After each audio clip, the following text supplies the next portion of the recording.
Hi friends, is சரி cinema bus அப்டேட்டில் அடுத்தது ஒரு தாறுமாறான ஒரு அப்டேட்டோட வந்துருக்குங்க. சமீபத்தில் பாஷா மூவி நம்ம சன் டிவியில் போட்டிருந்தாங்க.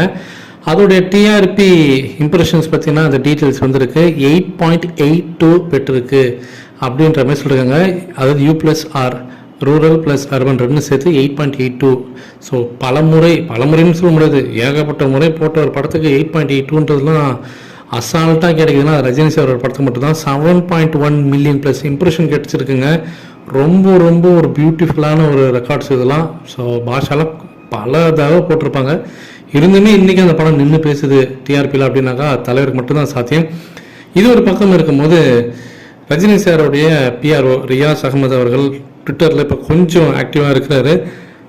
முக்கியமான காரணம் கூலி படத்தோட ரிலீஸ்னால தான். ஸோ அப்போ அந்த இடத்துல அந்த ஃபேன்ஸ்லாம் அவர்கிட்ட வந்து கேட்குறாங்க, தயவு செஞ்சு ஜெயிலர் படத்தில் சொதப்பின மாதிரி இந்த தாட்டி சொதப்பிடாதீங்க. ஏன்னா ஜெயிலர் படம் ஹிந்தியில் பெருசாக ப்ரொமோஷன் பண்ணலாம், அங்கே பெருசாக கண்டுக்கவே இல்லை. அதை ஒழுங்காக ப்ரொமோஷன் பண்ணியிருந்தாக்கா நம்ம ஜெயிலரே கிட்டத்தட்ட ஒரு 800-900 crore தான் அசால்ட்டாக அடிச்சிருக்கோம். இன்னும் ஒரு 150 கோடி நமக்கு ஹிந்திலேருந்து ஈஸியாக கிடச்சிருக்கோம். நீங்கள் அப்படியே அதை கண்டுக்காம போட்டதுனால தான் சொதப்பிடுச்சு. இந்த தடவை பாலிவுட்டில் கொஞ்சம் சொதப்பாமல் கொஞ்சம் கரெக்டாக ப்ரொமோஷன் பண்ணி நல்லா பெருசாக பிளான் பண்ணுங்கள், அது கொஞ்சம் சார்கிட்ட சொல்லுங்கள் அப்படின்ற மாதிரிலாம் ஃபேன்ஸ் வந்து ரெக்வஸ்ட் பண்ணி கேட்கும்போது அந்த இடத்துல அவர் வந்து ஒரு ட்வீட் போடுறாரு, பிளானிங் பேன் இந்தியா வாய்ஸ் அப்படின்ற மாதிரி போட்டோன்னே ஃபேன்ஸுக்கு எல்லாருக்குமே சந்தோஷம். அது மட்டும் இல்லை, plans are on for sure அப்படின்ற மாரி ஒரு ஃபேன் வந்து அவர் வந்து ரிப்ளையும் பண்ணியிருக்காரு. எல்லாம் மற்ற ஸ்டேட்லலாம் கொஞ்சம் நீங்கள் கான்சன்ட்ரேட் பண்ணணும், முக்கியமாக ஹிந்தியில் வந்து ஒரு நல்ல ரிலீஸ் பண்ணுங்க ஜி அப்படின்னு கேட்கும்போது அவர் சொல்லியிருக்காரு. ஸோ கண்டிப்பாக இந்த படம் வந்து ஒரு பெரிய பேன் இந்தியா வயசில் தான் இந்த படத்தை ரிலீஸ் பண்ண போகிறாங்க. பக்கா பேன் இந்தியா மூவியாக இந்த படம் ரிலீஸ் ஆக போகுது.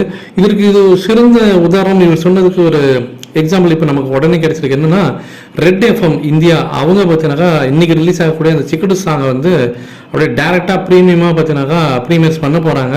So Coolie track so first time on Red FM on 25th June அப்படின்ற மாதிரி போட்டு அதற்காக ஒரு சின்ன ஒரு ப்ரொமோ வீடியோ கூட ரிலீஸ் பண்ணிருக்காங்க. அனிருத் அவர்கள் வந்து பேசுகிறார்.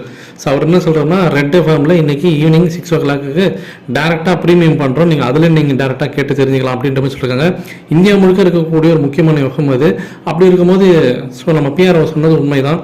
கண்டிப்பாக இந்த படம் ஒரு பேன் இந்தியா லெவலில் என்ன மாதிரியான ப்ரொமோஷன் பண்ணணுமோ அதற்கான வேலையை சன் பிக்சர்ஸ் ஆரம்பிச்சிட்டாங்க.